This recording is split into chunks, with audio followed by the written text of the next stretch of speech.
आज के वीडियो में हम लोग एसएसटी के आज जो एक एग्ज़ाम हुआ है 24 जुलाई 2023 के, ये स्कूल में एक एग्ज़ाम हुआ है। यह फर्स्ट टर्मिनल एग्जामिनेशन 2023-24 का एग्ज़ाम है एसएसटी का। इस वीडियो में हम लोग जो भी ऑब्जेक्टिव क्वेश्चन पूछा गया है उन सबका संपूर्ण विश्लेषण करने वाले हैं। जैसा कि आप देख सकते हैं कि इस एग्ज़ाम में टोटल 48 क्वेश्चन पूछा गया है, जिसमें से 40 का जवाब देना है। कोरोना से लेकर अब तक के जो भी एग्ज़ाम हुआ है एसएसटी में, उसमें टोटल 80 क्वेश्चन पूछा जाता था और जिसमें से 40 का जवाब देना पड़ता था। हालांकि इस एग्ज़ाम में 48 ही क्वेश्चन पूछा गया है, जिसमें से 40 का जवाब देना है। तो हो सकता है कि इसी पैटर्न को आगे भी यह लागू रखे, मतलब 48 क्वेश्चन पूछे और 40 का जवाब देना पड़े। इससे पहले 48 क्वेश्चन पूछा जाता था, जिसमें से 40 का जवाब देना पड़ता था। तो इस वीडियो में हम लोग सभी क्वेश्चन का बारीकी से विश्लेषण करेंगे। आपका काम है कि जो भी एक्स्ट्रा बातें बताई गई है वो सभी आप लोग कॉपी में नोट करते जाएंगे, क्योंकि यही क्वेश्चन आपको बहुत ज़्यादा फाइनल एग्ज़ाम में देखने को मिलेगा। तो क्वेश्चन रिपीट होते रहता है हमेशा। आपका काम है कि बारीकी से देखिए और क्वेश्चन सबको जो भी आपको एक्स्ट्रा लग रहा है उसे नोट करते जाएंगे। यही इसमें से बहुत क्वेश्चन डायरेक्ट आपको फाइनल एग्ज़ाम में देखने को मिल जाएगा। तो चलिए शुरू करते हैं इस वीडियो को। पहला क्वेश्चन कह रहा है, वियना सम्मेलन कब हुआ था? वियना सम्मेलन की बात करें तो यह हुआ था 1815 ईस्वी में। वियना ऑस्ट्रिया की राजधानी है। इसका राइट आंसर कौन हो जाएगा? इसका राइट आंसर 1815 हो जाएगा। आप जानते हैं कि जो वियना है वह ऑस्ट्रिया देश की राजधानी है। ऑस्ट्रिया यूरोप में है और इसकी राजधानी वियना है। इसी वियना में मेटरनिक के अध्यक्षता में एक सम्मेलन हुआ था, जिसका नाम वियना सम्मेलन दिया गया था। तो इसे दो क्वेश्चन पूछता है। एक पूछेगा वियना सम्मेलन कब हुआ? 1815 में। पूछेगा कहाँ हुआ था? तो ऑस्ट्रिया की राजधानी वियना में हुआ था। फिर क्वेश्चन पूछेगा कि बताइए वियना जो सम्मेलन हुआ है वह वियना सम्मेलन, ये जो वियना सम्मेलन है, यह वियना सम्मेलन किसके अध्यक्षता में हुआ है? तो इसका राइट आंसर आप देंगे वियना सम्मेलन मेटरनिक के अध्यक्षता में हुआ था। मेटरनिक, क्योंकि मेटरनिक ऑस्ट्रिया का चांसलर था और इसी के अध्यक्षता में वियना सम्मेलन हुआ था। चलिए अगला क्वेश्चन देखते हैं। अगला इसी में देखिए एक और ऑप्शन दिया है 1818। तो 1818 की बात करें, 1818 में कार्ल मार्क्स का जन्म हुआ था। याद रखेंगे, कार्ल मार्क्स का जन्म। कार्ल मार्क्स के जन्म की बात करें तो ये सन 1818 ईस्वी में हुआ था। जो भी एक्स्ट्रा बातें हैं उसे भी आप लोग नोट करते जाएंगे। एग्जाम के दृष्टिकोण से वह सभी बातें महत्वपूर्ण है। नेक्स्ट है, रक्त एवं लौह के नीति का नारा किसने दिया था? इसका राइट आंसर हो जाएगा बिस्मार्क ने। बिस्मार्क रक्त एवं लौह की नीति का नारा दिया था और यही बिस्मार्क था जो 300 छोटे छोटे टुकड़ों को मिला करके एक जर्मनी को बनाया था। यानी क्वेश्चन पूछेगा जर्मनी का एकीकरण किसने किया था? दिया किया था बिस्मार्क ने। सॉरी, थोड़ा सा आप लोग यहाँ पर जर्मनी को देख लेंगे ठीक से। ठीक है, जर्मनी का एकीकरण कौन किया था? बिस्मार्क ने किया था। बिस्मार्क जर्मनी का कब किया था? तो बिस्मार्क जर्मनी के एकीकरण सन 1871 ईस्वी में किया था। ये भी बात को आप ध्यान रखेंगे। यहाँ पर आप ऑप्शन देखेंगे तो ऑप्शन में यहाँ पर दिया मेजनी। मेजनी को इटली के एकीकरण का मसीहा कहा जाता है। काउंट काबूर को इटली के एकीकरण का कूटनीतिज्ञ या राजनीतिज्ञ कहा जाता है। कूटनीतिज्ञ या राजनीतिज्ञ कहा जाता है। इसके अलावा क्वेश्चन पूछा आपसे नेपोलियन के बारे में। तो नेपोलियन यह फ्रांस का क्या था? शासक था। फ्रांस का शासक था। सन 1804 ईस्वी में नेपोलियन फ्रांस का राजा बना था। ये भी एक्स्ट्रा तथ्य आप याद रखेंगे। नेक्स्ट क्वेश्चन कह रहा है, जर्मनी का एकीकरण किस वर्ष पूरा हुआ था? अभी बताया है, जर्मनी के एकीकरण 1871 ईस्वी में पूरा हुआ था। जबकि इटली की बात करें तो इटली का एकीकरण 1870 ईस्वी में हुआ था। नेक्स्ट प्रश्न है, जाल्बेराइन शुल्क संघ की स्थापना किस वर्ष हुई थी? इसका राइट आंसर हो जाएगा 1834। इसमें 3 क्वेश्चन पूछता है। पहला क्वेश्चन यही पूछ दिया है कि जलवेरायन शुल्क संघ की स्थापना किस वर्ष हुआ। राइट आंसर हो जाएगा 1834। क्वेश्चन दूसरा पूछेगा ये जो जलवेरायन संघ है यह कौन बनाया था। तो यह बनाया था व्यापारी ने। तो व्यापारियों का संस्था था जलवेरायन संघ। क्वेश्चन पूछा कहाँ बना था। तो यह बना था प्रसा में। तो प्रसा के व्यापारियों ने 1834 ईस्वी में कब 1834 ईस्वी में जलवेरायन संघ की क्या किया था, स्थापना किया था। फिर से रिपीट कर रहे हैं, प्रसा के व्यापारियों ने 1834 में जलवेरायन संघ का क्या किया था, स्थापना किया था। उद्देश्य क्या था। तो इसका उद्देश्य था जो भी अलग अलग टैक्स लग रहा है, अलग अलग स्थान पर जो भी टैक्स लग रहा है वो सभी टैक्स को समाप्त करके एक टैक्स को लागू करना। नेक्स्ट है यंग यूरोप का संस्थापक कौन था। जब भी आपसे यंग यूरोप पूछे या यंग इटली पूछे तो यंग इटली और यंग यूरोप दोनों के संस्थापक मेजनी था और इस मेजनी को इटली के एकीकरण का मसीहा कहा जाता है। तो यंग इटली पूछे या यंग यूरोप पूछे दोनों के गठन कौन किया था, मेजनी किया था। अभी बताया है काउंट काबूर को इटली के एकीकरण का कूटनीतिज्ञ बोलते हैं। मेटरनिक ऑस्ट्रिया का चांसलर था। नेपोलियन फ्रांस का शासक था। 1804 में नेपोलियन फ्रांस का शासक बना था। नेक्स्ट है शासन करो और कोई परिवर्तन न होने दो की नीति किसकी थी। यह नीति था मेटरनिक के। मेटरनिक ऑस्ट्रिया के शासक था और इसका कहना था कि शासन करो और किसी प्रकार का कोई परिवर्तन नहीं होने दो। यानी यह जो व्यक्ति था यह घोर प्रतिक्रियावादी था। यह चाहता था कि हमेशा मेरा ही सत्ता रहे, कभी भी इस इलाके में राजतंत्र के जगह लोकतंत्र की स्थापना नहीं हो। नेक्स्ट क्वेश्चन है यूरोपीय सभ्यता का पालना किसे कहा जाता था। यह काफ़ी इंपॉर्टेंट प्रश्न है, इसे याद रखेंगे आप लोग। यूरोपीय सभ्यता के पालना की बात करें तो यह यूनान को कहा जाता था। क्यों कहा जाता है, क्योंकि यह जो यूनान देश है इस यूनान देश में ही सभ्यता जो शुरुआत हुआ था, जो सबसे पहले ज्ञान विज्ञान संस्कृति लेखन कला वैज्ञानिक आविष्कार ये सब की शुरुआत यूनान से हुआ था। इसलिए यूरोपीय सभ्यता के पालना यूनान को कहते हैं। सबसे पहले लेखन कला के विकास, वैज्ञानिक विचारधारा के विकास, नए नए सोच का विकास यूनान से ही शुरू हुआ था और फिर यूनान से पूरे यूरोप में फैला था। इसे यूरोपीय सभ्यता के पालना यूनान को कहते हैं। इसी से क्वेश्चन पूछा जाता है कि बताइए यूरोप का मरीज किसे कहते हैं। ये दोनों में से एक क्वेश्चन रिपीट कर लिया था हमेशा। तो जब यूरोप के मरीज का है, यूरोप के मरीज, तो उसका आंसर हो जाएगा तुर्की। तुर्की देश को यूरोप का मरीज कहा जाता है। नेक्स्ट क्वेश्चन की बात करें तो नेक्स्ट क्वेश्चन कह रहा है फ्रैंकफर्ट की संधि कब हुई थी। फ्रैंकफर्ट की संधि 1871 में हुआ था। किसके किसके बीच हुआ था। तो यह हुआ था प्रसा और फ्रांस के बीच में। प्रसा और किसके बीच में, प्रसा और फ्रांस के बीच में हुआ था। और फ्रैंकफर्ट की संधि के द्वारा ही जर्मनी का एकीकरण हुआ था। तो क्वेश्चन पूछा है बताइए फ्रैंकफर्ट की संधि के द्वारा कौन देश के एकीकरण हुआ था। तो हुआ था जर्मनी। 1866 की बात करें तो सेडोवा युद्ध हुआ था। सेडोवा युद्ध कब हुआ था, 1866 में। किसके किसके बीच, तो यह सेडोवा युद्ध हुआ था प्रसा प्लस ऑस्ट्रिया के बीच में।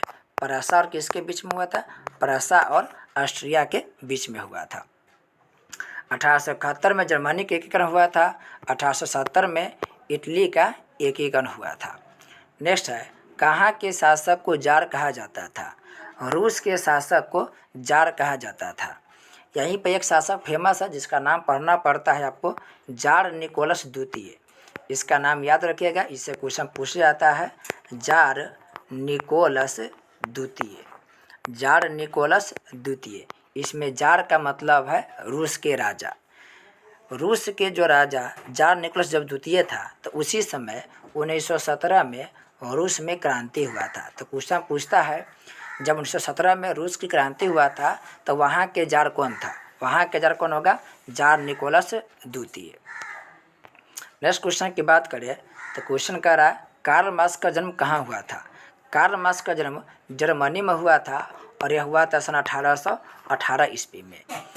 इनका मृत्यु हुआ था सन 1883 ईस्वी में। तो याद रखेंगे 1818 में जन्म हुआ था, 1883 में इनका मृत्यु हो गया था। क्वेश्चन इनसे पूछता है कि बताइए दास कैपिटल, बड़ा फेमस क्वेश्चन है, यह किताब का नाम है दास कैपिटल। क्वेश्चन पूछेगा कि बताइए दास कैपिटल किताब किसने लिखा है। तो दास कैपिटल नामक किताब कार्ल मार्क्स के द्वारा ही लिखा गया है। इसके अलावा क्वेश्चन आपसे पूछेगा कि बताइए आधुनिक समाजवाद, आधुनिक समाजवाद या वैज्ञानिक समाजवाद, दोनों से क्वेश्चन पूछता है। आधुनिक समाजवाद कह दे या आपसे बोल दे वैज्ञानिक समाजवाद। तो वैज्ञानिक समाजवाद या आधुनिक समाजवाद के पिता कौन थे, तो यह भी कार्ल मार्क्स था। तो कार्ल मार्क्स से संबंधित सभी क्वेश्चन को ध्यान रखेंगे, एग्जाम में इसके पूछने की संभावना है। नेक्स्ट है सी हुआंगटी कौन थे। जो सी हुआंगटी है यह चीन के राजा है। कहाँ के राजा है, चीन के यह राजा है। सी हुआंगटी कौन थे, तो सी हुआंगटी चीन राजवंश के राजा थे। इसी के द्वारा चीन राजवंश की शुरुआत किया गया और बाद में इसका नाम, देश का नाम चीन पड़ गया। नेक्स्ट है हुआ आंदोलन किस वर्ष हुआ था। यह हुआ था 1939 ईस्वी में। इससे 2-3 क्वेश्चन पूछता है। ऑब्जेक्टिव में पूछेगा हुआ आंदोलन किस वर्ष हुआ था, तो 1939 में। फिर पूछेगा यह किस प्रकार का आंदोलन था, यह धार्मिक क्रांतिकारी प्रवृत्ति का आंदोलन था। याद रखेंगे धार्मिक क्रांतिकारी प्रवृत्ति के आंदोलन था, धार्मिक क्रांतिकारी प्रवृत्ति के। फिर पूछेगा यह जो आंदोलन था उसका शुरुआत किसने किया था, यानी कि आंदोलन के नेतृत्व कौन किया था, नेता कौन था। तो याद रखिएगा इस आंदोलन के जो प्रमुख व्यक्ति था वह था हुइन फूसो। इस आंदोलन के क्या था, प्रमुख नेता था। यह हुआ कहाँ था, तो यह हुआ था मेकांग नदी डेल्टा के घाटी, मेकांग नदी घाटी के डेल्टा पर हुआ था। मेकांग जो नदी है उसी के डेल्टाई क्षेत्र में यह हुआ आंदोलन हुआ था। नेक्स्ट क्वेश्चन की बात करें तो क्वेश्चन है हिंद चीन युद्ध की समाप्ति के वक्त अमेरिका के राष्ट्रपति कौन थे, तो यह था रिचर्ड निक्सन अमेरिका के राष्ट्रपति थे और इसी के समय हिंद चीन में युद्ध हुआ था। अब्राहम लिंकन अमेरिका के राष्ट्रपति थे और क्वेश्चन पूछेगा कि बताइए लोकतंत्र के सबसे अच्छा परिभाषा कौन दिया था, तो अब्राहम लिंकन दिया था। जॉर्ज बुश भी अमेरिका का राष्ट्रपति था और रूजवेल्ट यानी फ्रैंकलिन डी रूजवेल्ट भी अमेरिका के ही राष्ट्रपति था। Franklin D Roosevelt, George Bush, Richard Nixon, Abraham Lincoln ये सभी अमेरिकन राष्ट्रपति रहे हुए हैं। नेक्स्ट क्वेश्चन की बात करें तो नेक्स्ट क्वेश्चन कह रहा है निम्नलिखित में कौन सा संसाधन अनवीकरणीय है। अनवीकरणीय के मतलब होता है वैसा संसाधन जिसका यूज एक बार कर देंगे तो यह समाप्त हो जाएगा और दोबारा प्राप्त नहीं होगा। तो इसका राइट आंसर हो जाएगा खनिज तेल। खनिज तेल अनवीकरणीय है, जबकि सौर ऊर्जा, पवन ऊर्जा, जल विद्युत ऊर्जा यह नवीकरणीय ऊर्जा के स्रोत है, यानी इसका यूज हम लगातार कर सकते हैं और फिर भी यह ख़त्म नहीं होने वाला है।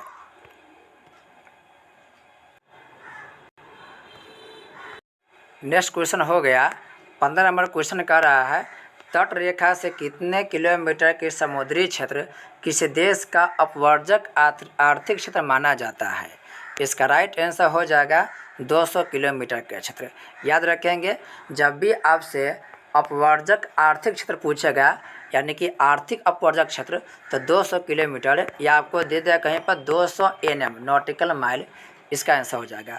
लेकिन जब भी आपको राष्ट्रीय संपदा के बात कहेगा तो उसका राइट आंसर हो जाएगा 12 नॉटिकल मील। आर्थिक अपवर्जक क्षेत्र कहेगा तो 200 नॉटिकल मीटर या 200 किलोमीटर मारेंगे, जबकि राष्ट्रीय संपत्ति की बात करें तो वहाँ पर राइट आंसर हो जाएगा 12 नॉटिकल माइल। इस बात को आप ध्यान रखेंगे। नेक्स्ट क्वेश्चन है द्वितीय पृथ्वी सम्मेलन कहाँ हुआ था। द्वितीय पृथ्वी सम्मेलन की बात करें तो यह हुआ था द्वितीय पृथ्वी सम्मेलन की बात करें तो यह हो जाएगा अमेरिका के न्यूयॉर्क में। टोटल 3 पृथ्वी सम्मेलन को याद रखना है आपको। पहला जो पृथ्वी सम्मेलन हुआ था वह हुआ था 1992 ईस्वी में। कब हुआ था? 1992 ईस्वी में हुआ था। और यह पहला जो पृथ्वी सम्मेलन हुआ था 1992 में, यह हुआ था रियो डी जेनेरियो में। फिर से लिखेंगे आप लोग, पहला पृथ्वी सम्मेलन कब हुआ था? 1992 ईस्वी में। हुआ कहाँ था? तो यह हुआ था रियो डी जेनेरियो में। रियो डी जेनेरो में, रियो डी जेनेरो में हुआ था। दूसरा पृथ्वी सम्मेलन हुआ था सन 1997 में, 1997 में, और यह हुआ था अमेरिका के न्यूयॉर्क शहर में, जो क्वेश्चन आपसे पूछा गया है। और तीसरा पृथ्वी सम्मेलन की बात करें तो तीसरा पृथ्वी सम्मेलन हुआ था सन 2002 ईस्वी में। यह हुआ था जोहान्सनबर्ग में। तो तीसरा कहाँ होगा? तीसरा हुआ था सन 2002 ईस्वी में, और यह हुआ तो जोहान्सनबर्ग में, जोहान्सनबर्ग में हुआ था, जोहान्सनबर्ग में हुआ था। ये तीनों पृथ्वी सम्मेलन को आप याद रखेंगे।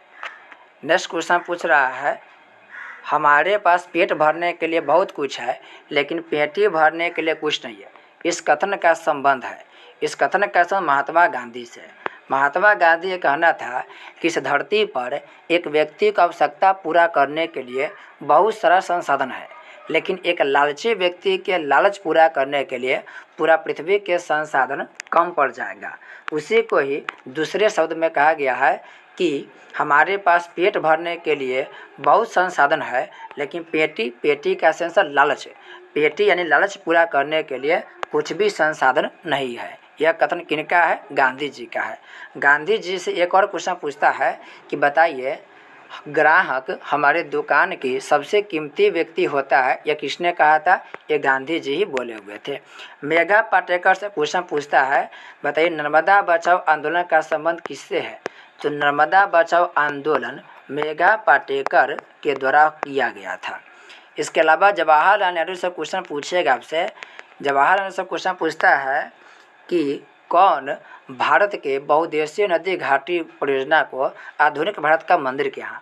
यानी देश के जो बांध है, देश के जो बांध है, बांध मतलब बहुउद्देशीय बांध, उसको आधुनिक भारत का मंदिर किसने कहा था? आधुनिक भारत का मंदिर किसने कहा था? तो यह कहते जवाहरलाल नेहरू। सुंदरलाल बहुगुणा की बात करें तो सुंदरलाल बहुगुणा से क्वेश्चन पूछता है, चिपको आंदोलन से संबंधित व्यक्ति कौन है? तो उत्तराखंड में जो चिपको आंदोलन हुआ था, यह चिपको आंदोलन के सबसे मुख्य व्यक्ति यही सुंदरलाल बहुगुणा है। तो जो भी एक्स्ट्रा बातें बताई जा रही है आप उसे कॉपी में नोट करते जाएंगे। नेक्स्ट है, सतत विकास की अवधारणा की संकल्पना संबंधित है। इसका आंसर होगा ब्रटलैंड कमीशन से। ब्रटलैंड कमीशन ने सुझाव दिया कि दुनिया में सतत विकास की अवधारणा को लाया जाए। सतत विकास के मतलब है लगातार होने वाला विकास। सतत विकास में कहा जाता है कि हम लोग संसाधनों को इस तरीक़ा से खर्च करेंगे, इस तरीक़ा से प्रयोग करेंगे कि पर्यावरण को नुकसान नहीं पहुँचे, पर्यावरण को कोई नुकसान नहीं हो, और साथ ही साथ वह संसाधन आने वाले पीढ़ी के लिए भी मौजूद हो। तो इसे हम बोलते हैं सतत विकास। ऑप्शन बी में दिया है हंटर कमीशन। क्वेश्चन पूछेगा जालियांवाला बाग हत्याकांड के जांच के लिए, आप लिख लेंगे जालियांवाला बाग हत्याकांड के जांच के लिए कौन से समिति बना था, कौन सा कमीशन बना था? तो यह बना था हंटर कमीशन। नेक्स्ट क्वेश्चन की बात करें तो नेक्स्ट क्वेश्चन कह रहा है, उत्तरी भारत का मैदान मुख्यतः किस प्रकार की मृदा से निर्मित है? तो उत्तरी भारत में जलोढ़ मृदा से निर्मित है। उत्तरी भारत का मैदान जलोढ़ मृदा से निर्मित है। लाल मिट्टी से क्वेश्चन पूछता है कि बताइए लाल मिट्टी का रंग लाल क्यों हो जाता है? तब जवाब देंगे आयरन ऑक्साइड की वजह से। आयरन ऑक्साइड की वजह से मिट्टी का रंग क्या होता है? लाल हो जाता है। या आयरन ऑक्साइड की जगह बोल सकते हैं लोहा के ऑक्साइड, बात दोनों बराबर ही है। लोहा का ऑक्साइड बोलिए तब या आयरन ऑक्साइड बोलिए तब, उनके वजह से मिट्टी का रंग लाल हो जाता है। नेक्स्ट है, चाय, कहवा, काजू की खेती किस मृदा में होती है? तो इसका राइट आंसर हो जाएगा लाल मिट्टी में होता है, लाल मिट्टी में। नेक्स्ट है, पंजाब में भूमि निम्नीकरण का मुख्य कारण है। भूमि निम्नीकरण का मतलब है भूमि की उर्वरा शक्ति का समाप्त हो जाना। यहाँ पर मिट्टी में कुछ भी अनाज नहीं उगेगा, और यह पंजाब में अति सिंचाई की वजह से हुआ था। अति सिंचाई यानी ज़्यादा सिंचाई दे देने की वजह से वहाँ की भूमि निम्नीकृत हो गई है। नेक्स्ट है, मेढक के प्रजनन प्रक्रिया को बाधित करने वाला रसायन कौन सा है? इसका राइट आंसर हो जाएगा एंड्रीन। एंड्रीन की वजह से मेढक जो प्रजनन करता था उसकी क्षमता कम हो गई है, जिसकी वजह से मेढक की संख्या में काफ़ी कमी देखने को मिला है। नेक्स्ट है, सोपानी कृषि किस राज्य से प्रचलित है? ये उत्तराखंड राज्य में प्रचलित है। उत्तराखंड राज्य में प्रचलित है। सोपानी खेती कहे तब, या समोच्च खेती कहे तब, समोच्च खेती, या आपसे कहे सीढ़ीनुमा खेती, सीढ़ीनुमा खेती, ये सबका संबंध कहाँ से होगा? उत्तराखंड राज्य से होगा। आपको ऑप्शन में उत्तराखंड ही देगा, हमेशा ऑप्शन सी में ही देता है। नेक्स्ट है, किस गोलार्ध को जल गोलार्ध कहा जाता है? आपसे समझेंगे। यह हो गया पृथ्वी, यह हो गया भूमध्य रेखा। तब देखेंगे कि यहाँ पर आपको एशिया महादेश मिलेगा, यहीं पर आपको क्या मिलेगा? यहीं पर आपको यूरोप महादेश मिलेगा, यहाँ पर अफ्रीका महादेश मिलेगा, और यहाँ पर उत्तरी अमेरिका मिलेगा। जबकि यहाँ पर आपको ऑस्ट्रेलिया मिलेगा, यहाँ पर अंटार्कटिका मिलेगा, यहाँ पर दक्षिणी अमेरिका, थोड़ा सा अफ्रीका। तो आपको ज़्यादातर जो दक्षिणी गोलार्ध देखेंगे तो वहाँ पर आपको जल मिलेगा, जबकि ये उत्तरी गोलार्ध है। फिर से देखेंगे, ये जो है इसका ये वाला हिस्सा, ये है उत्तरी गोलार्ध, ये वाला हिस्सा उत्तरी गोलार्ध, और ये वाला जो हिस्सा है ये दक्षिणी गोलार्ध है। तो दक्षिणी गोलार्ध में यहाँ पर यानी दक्षिणी यहाँ पर पानी ज़्यादा है, और ऊपर यानी उत्तरी गोलार्ध में ज़्यादा ज़मीन है। तो उत्तरी गोलार्ध में ज़्यादातर ज़मीन है, इसलिए उसे स्थलीय गोलार्ध कहते हैं, जबकि जल गोलार्ध हम लोग दक्षिणी गोलार्ध को कहते हैं। तो इसका राइट आंसर हो जाएगा दक्षिणी गोलार्ध को जल गोलार्ध कहा जाता है। नेक्स्ट क्वेश्चन है, प्राणियों के शरीर में जल की कितनी प्रतिशत मात्रा रहती है? इसका राइट आंसर हो जाएगा 65%। प्राणी में क्या है, यानी कि जीव जंतु हम लोगों में क्या है तो 65%, और पेड़ पौधों में क्या है तो पेड़ पौधों में 90 से लेकर 99% तक पानी होता है। 90 से लेकर 99% तक पानी होता है। परसेंटेज से आपको 5-6 क्वेश्चन पूछता है, उसको याद रखेंगे। जैसे पहला क्वेश्चन पूछेगा कि बताइए इंडिया में किसी भी क्षेत्र के कितना % क्षेत्र पर जंगल होना अनिवार्य है? तो इंडिया के किसी भी स्थान पर 33% भूभाग पर जंगल का होना अनिवार्य है। तो इसका राइट आंसर देखिए 33% यहाँ पे है। फिर परसेंटेज से क्वेश्चन पूछता है कि बताइए इंडिया में कितने % पर जंगल है? तो इंडिया के 21% क्षेत्र पर जंगल है। फिर पूछेगा परसेंटेज में बिहार में कितने % क्षेत्र पर जंगल है? तो 7% क्षेत्र पर बिहार में जंगल है। फिर क्वेश्चन पूछेगा कि बताइए पंचायती राज संस्था में महिला को आरक्षण कितना % है? तो महिला को आरक्षण 33.5% है। परसेंटेज से इतना ही क्वेश्चन पूछता है, याद रखेंगे। और प्राणी के शरीर में कितना % पानी? तो 65% प्राणी के शरीर में पानी होता है। नेक्स्ट है, भारत में जल का सबसे अधिक उपयोग किस कार्य में किया जाता है? इसका राइट आंसर हो जाएगा सिंचाई क्षेत्र में। नेक्स्ट है, बिहार के किस जिले को चावल का कटोरा कहते हैं? इसका राइट आंसर रोहतास, क्योंकि रोहतास में सबसे अधिक चावल की खेती होता है, इसलिए इसे चावल का कटोरा कहते हैं। जब बिहार के नक्शा को देखेंगे, जैसे ये वाला इलाका हो गया बिहार हो गया, बिहार में ये जो इलाका है यहाँ पर बहुत ज़्यादा सिंचाई मिलते रहता है, बहुत ज़्यादा सिंचाई मिलता है, जिसकी वजह से यहाँ पर देखेंगे रोहतास ज़िला यहीं पर मिलेगा आपको। इसी क्षेत्र में रोहतास ज़िला यहाँ पर है। ये रोहतास ज़िला में सबसे अधिक धान की खेती होता है, इसलिए इसे चावल का कटोरा कहा जाता है। क्योंकि सोन नदी से पानी खूब मिलता है, इसलिए यहाँ पर धान की खेती भी खूब होता है। नेक्स्ट है, किस नदी द्रोणी को पृष्ठीय जल के वार्षिक प्रवाह का सबसे अधिक उपयोग होता है? इसका राइट आंसर हो जाएगा ब्रह्मपुत्र नदी। ब्रह्मपुत्र नदी के क्षेत्र में सबसे अधिक पानी का प्रवाह माना जाता है। नेक्स्ट है, कृषि का संबंध अर्थव्यवस्था के किस क्षेत्र से है? कृषि का संबंध प्राथमिक क्षेत्र से है। उद्योग का संबंध द्वितीयक क्षेत्र से है। और जितने भी सेवा है, बैंक, बीमा, एरोप्लेन की सेवा, ऑटो की सेवा, बस की सेवा, ये सभी तीसरा क्षेत्र में आता है, यानी तीसरा क्षेत्र को हम लोग सेवा क्षेत्र कहते हैं। औद्योगिक क्षेत्र किसको बोलते हैं? द्वितीयक क्षेत्र को हम लोग औद्योगिक क्षेत्र बोलते हैं, और प्राथमिक क्षेत्र को हम लोग कृषि क्षेत्र कहते हैं। ये सभी बात याद रखेंगे। नेक्स्ट क्वेश्चन है, अमेरिका में किस प्रकार की अर्थव्यवस्था प्रचलित है? अमेरिका में पूंजीवादी अर्थव्यवस्था है।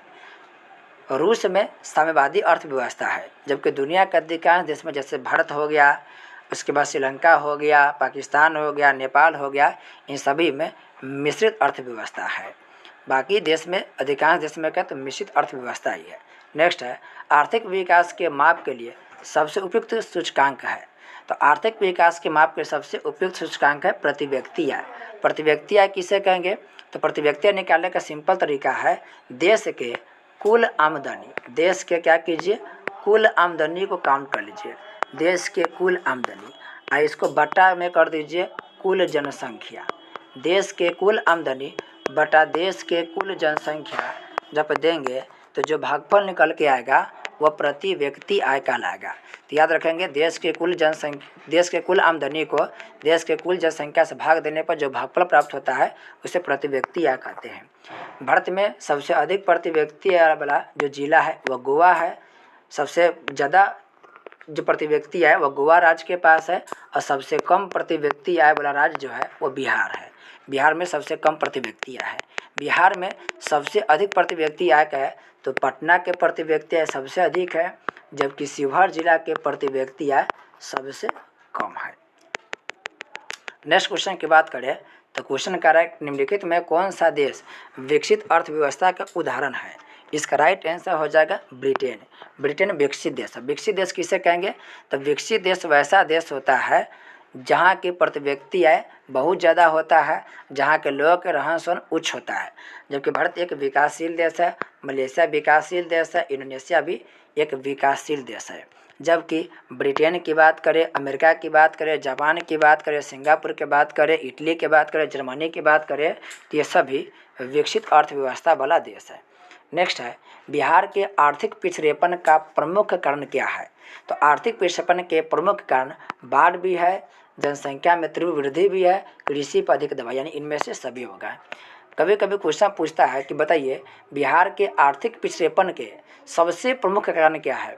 तो सबसे प्रमुख कारण क्या होगा? बाढ़ होगा। बाढ़ के वजह सबसे अधिक, लेकिन इसका राइट आंसर हो जाएगा डी, इनमें से सभी इसका राइट आंसर हो जाएगा। नेक्स्ट हो गया 34वां प्रश्न होगा, करें कि वर्तमान झारखंड के जमशेदपुर में लौह इस्पात के कारखाने की स्थापना कब हुई थी? इसका राइट आंसर 1907 में। 1907 में टिस्को की स्थापना हुआ था, टिस्को। और ये टिस्को वर्तमान में झारखंड में है। टिस्को का पूरा नाम है Tata iron and steel company. याद रखेंगे, टिस्को की स्थापना 1907 में हुआ था, झारखंड में है। 1905 की बात करें तो बंगाल के विभाजन 1905 ईस्वी में हुआ था। 1905 में बंगाल के विभाजन हुआ था। नेक्स्ट है, भारत में योजना आयोग की स्थापना कब हुई थी? योजना आयोग की स्थापना 15 मार्च 1950 की हुआ था। हालांकि अब योजना आयोग समाप्त हो गया है और योजना आयोग के स्थान पर अभी नीति आयोग काम करता है। कौन आयोग? नीति आयोग योजना आयोग के स्थान पर काम करता है। और ये नीति आयोग बना था 1 जनवरी 2015 को। 1 जनवरी 2015 को नीति आयोग नामक संस्था बनाया गया। जो काम योजना जो करता था वही काम नीति आयोग भी करता है। नीति आयोग के अध्यक्ष कौन होते हैं? तो प्रधानमंत्री होते हैं। 1952 की बात करें तो 1952 में वन महोत्सव की शुरुआत हुआ था। प्रथम आम चुनाव 1952 में हुआ था। और राष्ट्रीय विकास परिषद, याद रखेंगे, राष्ट्रीय विकास परिषद का गठन भी 1950 में हुआ था। नेक्स्ट है, अल्प विकसित देशों में प्रति व्यक्ति आय होती है या कम होता है, जबकि विकसित देशों का प्रति व्यक्ति आय बहुत होता है। भारत क्या है? अल्प विकसित देश है, यानी इसका प्रति व्यक्ति आय क्या है? कम है। भारत, पाकिस्तान, नेपाल, भूटान ये सभी अल्प विकसित देश है। नेक्स्ट है, निम्नलिखित में कौन सा देश सामाजिक विवाद के कारण विखंडन का उदाहरण है? तो एक देश है यूरोप का, अभी देश था, है नहीं, यूगोस्लाविया। ये यूगोस्लाविया जातीय धर्म के नाम पर इतना ज़्यादा विविधता हुआ कि यह देश का क्या होगा? विखंडन हो गया। तो सामाजिक विभेद की वजह से विखंडन यूगोस्लाविया में हुआ। जबकि बेल्जियम की बात करें तो बेल्जियम देश में सामाजिक विभेद नहीं है। सामाजिक विभेद को समाप्त कर दिया गया है क्योंकि यह सभी को बराबर अधिकार दिया है। जो भी बेल्जियम में अलग अलग भाषा वाला जो लोग हैं उन सबको बराबर का अधिकार दिया है। इसी वजह से आप बेल्जियम में देखेंगे तो यहाँ पर आपको किसी भी प्रकार के सामाजिक विभेद नहीं दिखाई देगा। नेक्स्ट क्वेश्चन है, स्विट्जरलैंड में महिलाओं को मताधिकार कब प्राप्त हुआ? इसका राइट आंसर हो जाएगा 1971 में। स्विट्जरलैंड यूरोप का एक देश है और यहाँ पर महिलाओं को वोट देने का जो अधिकार मिला था वह मिला था 1971 ईस्वी में। साथ साथ क्वेश्चन पूछेगा बांग्लादेश कब बना था? पाकिस्तान से अलग होकर के बांग्लादेश स्वतंत्र देश कब बना? तो अभी बना था सन 1971 ईस्वी में। इस तथ्य को भी याद रखेंगे। नेक्स्ट क्वेश्चन है, सामाजिक विभेद का मूल कारण क्या है? देखिए यहाँ पे मूल कारण पूछ रहा है, तो जब भी मूल कारण पूछे उसका राइट आंसर होगा जन्म। सामाजिक विभेद का मूल कारण जन्म होगा। हालांकि बेरोजगारी से भी समझिए कि अशिक्षा से भी कहीं ना कहीं होता है विभेद, लेकिन सबसे मेन वजह कौन है? जन्म है। नेक्स्ट है, जातीय प्रथा कठोरता के कारण भारतीय समाज में कौन सी कुरीति उत्पन्न हुई है? तो सामाजिक भारतीय समाज में जो कुरीति उत्पन्न हुई है वह अस्पृश्यता के कारण भी हुआ है, समाज के विभाजन में हुआ है, उच्च नीच भावना, इनमें से सभी हो जाएगा। इसका राइट आंसर क्या हो जाएगा? इनमें से सभी। अस्पृश्यता का मतलब है छुआछूत के भाव, छुआछूत को ही अस्पृश्यता बोलते हैं। नेक्स्ट है, सांप्रदायिकता का अर्थ क्या है? सांप्रदायिकता का अर्थ है अपने धर्म को बाकी धर्म से जब अलग लोग समझता है, अपने धर्म को बाकी सभी धर्मों से जब लोग श्रेष्ठ समझता है, तब दो धर्म के लोगों के बीच आपस में झगड़ा होता है, दंगा फसाद होता है, उसी को सांप्रदायिकता कहते हैं। तो इसका राइट आंसर हो जाएगा अपने धार्मिक हित के लिए राष्ट्र हित का बलिदान करना सांप्रदायिकता कहलाता है। सांप्रदायिकता के मतलब हो गया अपने राष्ट्र हित के प्रति, अपने धार्मिक हित के प्रति राष्ट्र हित को बलि दे देना सांप्रदायिकता कहलाएगा, यानी दो अलग अलग धर्मों के बीच में यह होने वाला झगड़ा का नाम है। नेक्स्ट है, लोकतंत्र जनता के लिए जनता के द्वारा शासन, यह किसने कहा था? तो यह बताए थे आपको अब्राहम लिंकन, जो अमेरिका के राष्ट्रपति है, उन्हीं के द्वारा यह कथन कहा गया था। इसका राइट आंसर हो जाएगा अब्राहम लिंकन, ऑप्शन नंबर ग हो जाएगा, अब्राहम लिंकन। नेक्स्ट है, भारत में समाज सुधार आंदोलन में निम्नलिखित में किसका आंदोलन है? महात्मा गांधी का भी है, ज्योतिराव फुले का भी, अम्बेडकर जी का भी, यानी इनमें से सभी हो जाएगा इसका राइट आंसर। महात्मा गांधी के बारे में पढ़ते होंगे आप लोग कि हरिजन नामक जो पत्रिका है और हरिजन नामक शब्द जो है वो गांधी जी के द्वारा दिया गया। और अम्बेडकर जी तो सबसे ज़्यादा, अम्बेडकर जी सबसे अधिक समझिए कि दलित और महादलित के लिए काम किए, समाज सुधार के लिए अम्बेडकर जी जितना काम किए उतना ही काम महात्मा गांधी भी किए हैं। और दक्षिण भारत में कौन किए? दक्षिण भारत में ज्योतिबा फुले किए हैं। नेक्स्ट है, सिंहली किस देश के नागरिक है? सिंहली की बात करें तो श्रीलंका के नागरिक है। और कहीं ना कहीं सिंहली लोग को अधिकार कम देने की वजह से श्रीलंका में हमेशा आपको तनाव की स्थिति देखने को मिलता है। सिंहली जो राजभाषा है वो श्रीलंका के है और सिंहली नागरिक कहाँ के? श्रीलंका के हैं।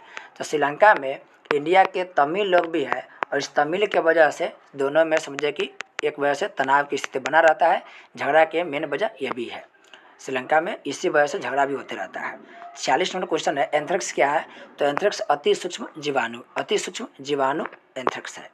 और यह कहीं ना कहीं जो जीव है और कहीं इंसान उसके में रोग के फैलाने का काम करता है एंथ्रेक्स नामक जीवाणु। नेक्स्ट है, जापान के नागासाकी शहर पर नाभिकीय बम किस तारीख को गिराया गया था? तो जब परमाणु बम की बात करें तो परमाणु बम दुनिया के एकमात्र देश अमेरिका था जो गिराया था। और झेला कौन था? तो जापान झेला था। एक गिरा था नागासाकी बम और एक गिरा था जापान के हिरोशिमा पर बम।